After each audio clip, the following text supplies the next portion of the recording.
জাতীয় পার্টির chairman GM কাদের বলেছেন, একদলীয় নির্বাচন শুধু আওয়ামী লীগই করেনি। সকালে বনানীতে সংবাদ সম্মেলনে তিনি আরও বলেন, 2014 সালের নির্বাচন অবাধ সুষ্ঠু ছিল না, তবে আইনগতভাবে গ্রহণযোগ্য ছিল। 2018 এবং 2024-এর নির্বাচনও একই ছিল।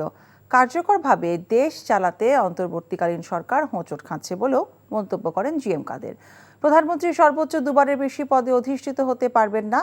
প্রধানমন্ত্রীর ক্ষমতা কমিয়ে রাষ্ট্রপতির ক্ষমতা বৃদ্ধি করার প্রস্তাবও দেন তিনি। নারীদের শুধু সংরক্ষিত আসন নয়, সকল রাজনৈতিক দলকে অন্তত 10% নারী প্রতিনিধি মনোনয়ন দেওয়া উচিত বলেও মনে করেন তিনি। আর এখনই আনুপাতিক হারে নির্বাচনের পক্ষে নয় জাতীয় পার্টি। সরকারি দলের প্রধান এবং প্রধানমন্ত্রী একই ব্যক্তি না হবার প্রস্তাবনা সংবিধানে সংযোজনের কথাও বলেন জাতীয় পার্টির চেয়ারম্যান।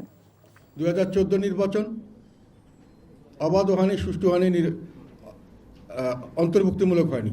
এটা আমাদের আইনগতভাবে এখানে কোনো ব্যত্যয় নেই, এগুলো বেআইনি নয়, আইনে হয়তো ঠিক আছে, কিন্তু এটা এথিক্যালি কারেক্ট না আমরা বলি। কেন? যে এটাতে জনগণের রায়ের প্রতিফলন হচ্ছে না।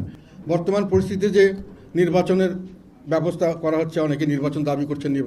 এখন প্রশ্নটা হলো যে বর্তমান সরকার যদি কোনো দল গঠন করেন এবং সরকারের থেকে যদি তারা সেই দল গঠন করেন এবং নির্বাচন করেন, তাহলে সরকারের থেকে দল গঠন বা কিংস পার্টি, সেখানে কিন্তু লেভেল প্লেইং ফিল্ডের একটা সমস্যা হতে পারে। এটা কিন্তু কোনো সময় কেউ গ্রহণ করেনি। তুমি বাজে কথা বলবেন। আপনি কি বলতে চাচ্ছেন? এই চাঁদনি আপনার গায়ে এসে পড়েছে? আজে বাজে লক্ষ্য থাকার।